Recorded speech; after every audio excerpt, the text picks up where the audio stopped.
மக்களே நான் நேற்றுக்கே வந்து சொன்னேன், இந்த டாஸ்கில் எல்லோரும் கத்திக்கிட்டே இருக்காங்க, கத்துறதை கேட்டால் காது வலிக்குது, தலை வலிக்குது அப்படின்னு சொல்லி. அப்படி தான் எல்லாருமே உணர்ந்தாங்க. ஆனால் அதில் கொஞ்சம் சில விஷயங்கள்லாம் வந்து நடந்தது. அதெல்லாம் கொஞ்சம் பஞ்ச் பண்ணி தான் நேற்றுக்கு எபிசோடில் சில விஷயத்தை வந்து போட்டிருந்தாங்க. இப்போது எல்லாரும் தயாராகி உக்காந்துட்டு இருக்காங்க. பிக் பாஸ் வச்சு கிழின்னு கிழிச்சு விட்டாப்புல. என்னடா டாஸ்க் பண்ணுறீங்க நீங்கள்லாம் ஆக்டர் தானே, நீங்கள்லாம் வந்து ஒரு பீட் பாக்ஸர் தானே, நீங்கள்லாம் நல்லா பாடுவீங்க தானே, நல்லா நடிப்பீங்க தானே, இந்த ஒரு டாஸ்க்கை ஒரு என்டர்டைன்மெண்ட்டாக பண்ண முடியலடா உங்களால் அப்படின்னு சொல்லி கழுவி ஊற்றிருக்காப்புல. ஸோ அப்படி என்ன தான் பிக் பாஸ் அவர்கள் சொல்லியிருக்காங்க. அண்ட் லிட்ரலாக வினோத் அவர்கள்லாம் அழுதுட்டார். அந்த அளவுக்கு பிடிச்சி செஞ்சு விட்டுக்கிறாப்புல. அதெல்லாம் என்ன அப்படிங்கிறத பற்றி இந்த வீடியோவில் முழுசாக வந்து பார்க்கலாம். ஸோ இந்த வீடியோ போகிறதுக்கு முன்னாடி நம்மளோட சேனலை சப்ஸ்கிரைப் பண்ணாதவங்க சப்ஸ்கிரைப் பண்ணிச்சுக்கோங்க. பக்கத்தில் ஒரு பெல் ஐக்கான் இருக்கும், அதையும் ப்ரெஸ் பண்ணி ஹாலில் போட்டுக்கோங்க. அப்போ தான் நாங்கள் அப்டேட் பண்ணுற ஒவ்வொரு உங்களுக்கு நோட்டிஃபிகேஷன் வந்து சேரும். அதுதான் இந்த வீடியோ குறைஞ்சபட்சம் ஒரு 1000 லைக் நான் எதிர்பார்க்குறோம். நிறைய பேர் வீடியோக்கள் பார்க்குறீங்க, பட் லைக் பண்ண மாட்டேங்கிறீங்க. ஸோ லைக்கை போடுங்க, வீடியோ பாருங்கள்.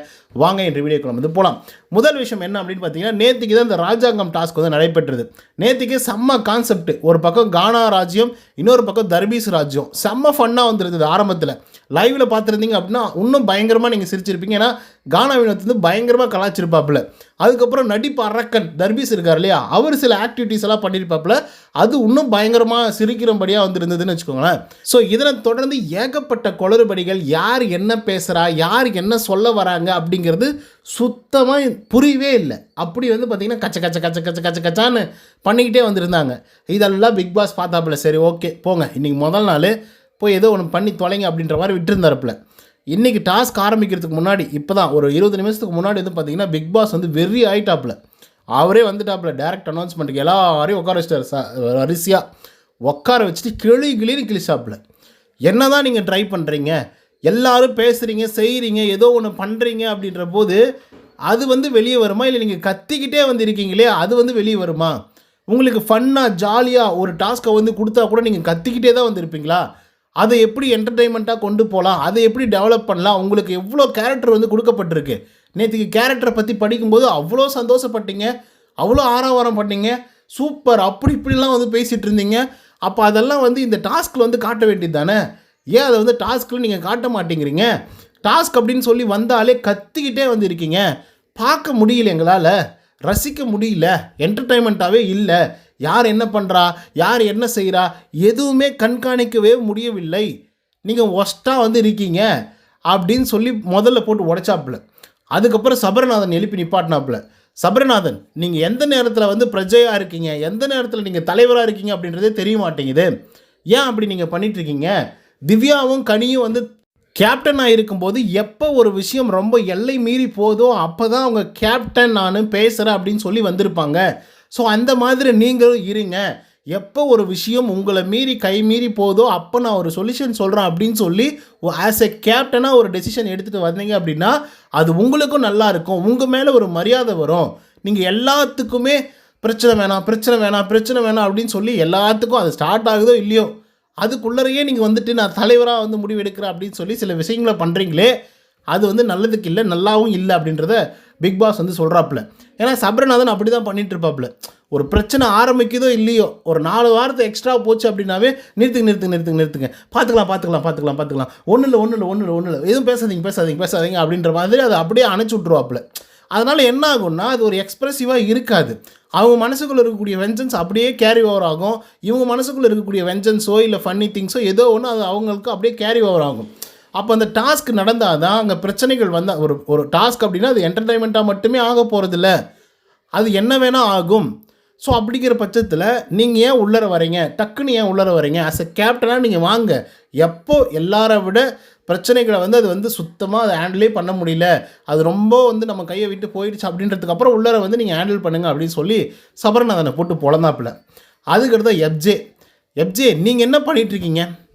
நீங்கள் ஒரு பீட் பாக்ஸர் தானே, ஆனால் நீங்கள் கத்திக்கிட்டே வந்திருக்கீங்க. பீட் பாக்ஸிங் வந்து நீங்கள் பண்ணுறீங்க, நல்லா இருக்குது, ரசிக்கும்படியாக இருக்குது, நான் இல்லைன்னா சொல்லலை. ஆனால் அதை விட கத்துறது தான் அதிகமாக கேட்குது. அப்போ மக்கள் வந்து நீங்கள் பீட் பாக்ஸ் பண்ணுறீங்க அப்படின்னு சொல்லி உங்களோட திறமையை பார்ப்பாங்களா, அதை ரசிப்பாங்களா, இல்லை நீங்கள் கத்திக்கிட்டே இருக்கிறத வந்து ரசிப்பாங்களா? நீங்கள் சொல்லுங்கள் பார்க்கலாம். அடுத்ததாக கானா வினோத்தை எழுப்புறாப்புல. கானா வினோத், நீங்கள் ரொம்ப சர்க்காஸ்டிக்கான ஒரு ஆள், ஓகேவா? நீங்கள் ரொம்ப சர்க்காசம் வந்து பண்ணக்கூடிய ஒரு ஆள். ஆனால் என்னுடைய சிசியனை பற்றி உங்களுக்கு தெரியுமா? யார் என்னுடைய சிசியன் அப்படின்னு சொல்லி கேட்குறாரு. சாண்டி அப்படின்னு வந்து சொல்கிறாங்க. அந்த சாண்டி எப்படிப்பட்ட ஒரு ஆள் தெரியுமா? எந்த நேரத்துலையும் அவர் சிரிப்பை வந்து கைவிடவே மாட்டார். அவ்வளோ அழகாக காமெடி பண்ணுவார். அவ்வளோ அழகாக சர்க்காஸ்டிக்காக வந்து இருப்பாப்புல. யாரையும் புண்படுத்த மாட்டார், யாரையும் கோவப்படுத்த மாட்டார். அந்த மாதிரி நீங்கள் இருங்க அப்படின்னு சொல்லி வினோத்கிட்ட வந்து சொல்லியிருப்பாங்க. ஸோ அப்போ வினோத் வந்து உடஞ்சி போய் அழுந்துருவாப்புல. ஐயோ நம்ம ஏதோ பெருசாக தப்பு பண்ணிட்டோம் போல் அப்படின்னு சொல்லி. ஏன்னா அவர் பாடி ஷேமிங் பண்ணுறது, அட்டாக்கிங் மோடுக்கு வந்து போகிறது, வெடுக்குன்னு வந்து பேசுகிறது, இந்த மாதிரி என்னதான் ஒரு சர்க்காஸ்டிக்காக நல்லா கலாய்ச்சாலும் நல்லா வந்து ஃபன் பண்ணாலையும் அப்படிலாம் பண்ணால் கூட இவருக்கு வந்து டக்குன்னு கோவப்படுற மனநிலை ஒன்று இருக்குது. அந்த ஒரு மனநிலையை வந்து அவர் சொல்லி காட்டுறாப்புல. சாண்டி அப்படிங்கிற ஒரு ஆளு தான்ப்பா, அவன் எப்பவுமே சிரிக்க மட்டும்தான் வச்சுருப்பான். எவ்வளோ சண்டைகள் வந்தாலும் எவ்வளோ சச்சரவு வந்தாலும் அவன் யாருக்கிட்டையும் சண்டைக்கு போக மாட்டான். ஒழுங்கா நீ அதே மாதிரி இரு அப்படின்னு சொல்லியிருப்பாப்புல. அதுக்கு வினோத் அவர்கள் ஒரே அழுக. அவர் அழுறதை பார்த்து மற்றவங்கெல்லாம் வந்து பார்த்திங்கன்னா ஓகே பார்த்துக்கலாம், ஒன்றும் பிரச்சனை இல்லை அப்படின்னு சொல்லி வினோத்துக்கு வந்து ஆறுதல் சொன்னாலையும் பிக் பாஸ் வந்து இவ்வளோ கடுமையாக நடந்து பாருன்னு நான் சத்தியமாக எதிர்பார்க்கல. என்ன சொல்லிட்டார் அப்படின்னா, அழுட்டு விடுங்க, ஏன் அவரை வந்து இது பண்ணுறீங்க? அவர் பிரேக் டவுன் ஆகட்டும். ஒரு ஆள் பிரேக் டவுன் ஆனால் தான் ஒரு பிரேக் த்ரூ வந்து கிடைக்கும். அவர் வந்து அனலைஸ் பண்ணிக்கிட்டோம், பிரேக் டவுன் ஆகி அனலைஸ் பண்ணிக்கிட்டோம், நீங்கள் அமைதியாக இருங்க, எதுவுமே பேசாதீங்க, அழுட்டும் பரவாயில்ல லிட்ரலாக அப்படின்னு சொல்லிட்டு பிக் பாஸ் அவர்கள் சொல்கிறாங்க. எனக்கு அது ஷாக்கு. ஓ மை காட், என்னடா பிக் பாஸே இப்படி சொல்கிறாரு அப்படின்ற மாதிரி. அப்புறம் நம்மளுடைய கெமியோடைய மேட்டரை பற்றி பேசுகிறாப்புல. இப்போ கெமி வந்து ஒரு சாதாரண பிரஜை. இப்போ அரசனை பார்க்க முடியும் அப்படின்னா, பேச முடியும் அப்படின்னா டைரெக்டாக போய் பேச முடியுமா? பேச முடியாதுல்ல. ஃபஸ்ட்டு வந்து அரசவைக்கு போகணும், அரசவையில் வந்து ஃபஸ்ட்டு வந்து தளபதியை பார்க்கணும், அதுக்கப்புறம் வந்து அந்த என்ன மாதான்னு ஒருத்தர் இருப்பாங்களே அவங்கள பார்க்கணும், அதுக்கப்புறம் தானே அரசரை வந்து பார்க்கணும், உங்களுடைய பிரச்சனைகள் என்ன அப்படின்றத வந்து சொல்லணும், படிப்படியாக தானே போகணும். எடுத்த உடனே ஒரு பிரஜை வந்து அரசனை பார்த்துட முடியுமா?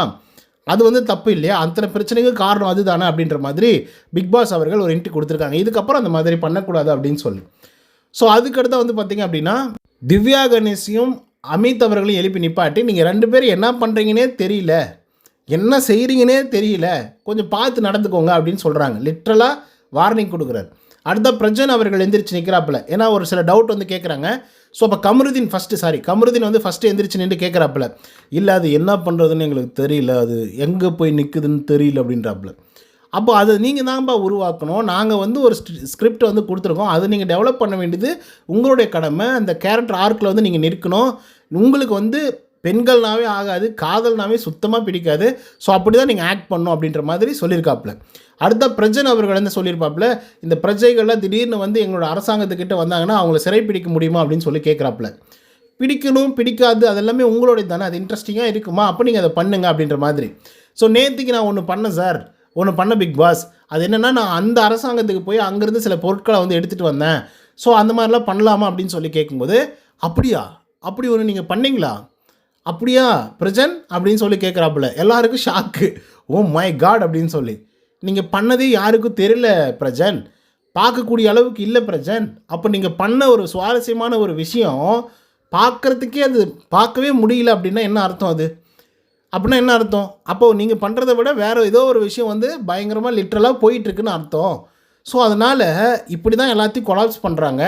ஸோ அதனால் கத்தாமல் கதறாமல் கரெக்டாக உங்களுடைய கேரக்டர் என்ன, அதோடைய ஆர்க் என்ன அப்படிங்கிறத யோசித்து முடிவு பண்ணி பண்ணுங்கள் அப்படின்னு சொல்கிறாங்க. சுபிக்ஷா கால்லேருந்து ஒரு ஐடியா வச்சுருக்காங்க. என்னென்னா, அரசாங்கத்தையே கவுத்து நம்ம ஒரு அரசாங்கத்தை உருவாக்கலாம் அப்படின்னு சொல்லி. அந்த டவுட் வந்து பிக் பாஸ் கிட்டே கேட்குறாப்புல. அதை பற்றி எனக்கு தெரியாதுங்க, நீங்கள் செய்கிறதுனா செய்யுங்க அப்படின்னு சொல்லிட்டாப்புல. ஸோ இப்போ அரசாங்கத்தை கவுக்கிறதுக்காக தான் ஏகப்பட்ட வேலைகள் வந்து செஞ்சுட்ருக்கு. இது மாதிரி அவங்க கேட்ட டவுட்டுக்கு வந்து பார்த்திங்கன்னா பதில் சொல்லிட்டாப்புல. அதே மாதிரி கழுவி ஊற்றிட்டாப்புல.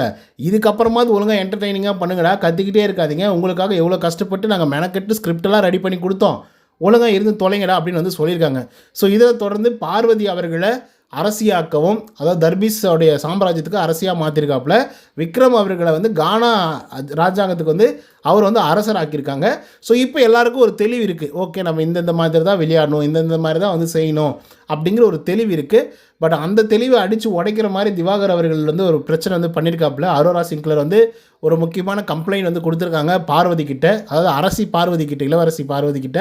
ஸோ அதனால் பெரிய பிரச்சனைகள் வந்து வெடிச்சிருக்கு. அப்புறம் இன்னொரு முக்கியமான விஷயத்தையும் வந்து சொன்னாப்புல, அதாவது ஒரு டாஸ்க் வந்து அது ஃபன்னாகவே போகும், என்டர்டைன்மெண்ட்டாகவே போகும் அப்படின்ற எந்த இதுவும் கட்டாயமும் கிடையாது.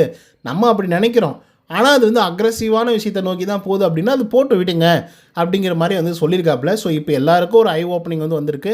ஸோ இதுக்கப்புறம் அந்த டாஸ்க்கை எப்படி பண்ணுவாங்க அப்படின்றத நம்ம பொறுத்து தான் பார்க்கணும். ஸோ இந்த வீடியோ உங்களுக்கு வந்து பிடிச்சிருக்கும்னு நினைக்கிறேன். இதே மாதிரி பிக் பாஸ் ஒரு அப்டேட்ஸ்லாம் நீங்கள் தெரிஞ்சுக்கணும் அப்படின்னு நினச்சிங்கன்னா நம்மளுடைய சிறப்பு மீடியா 2.0 அப்படிங்கிற சேனலை சப்ஸ்கிரைப் பண்ணாதவங்க சப்ஸ்கிரைப் பண்ணி வச்சுக்கோங்க. நன்றி, வணக்கம்.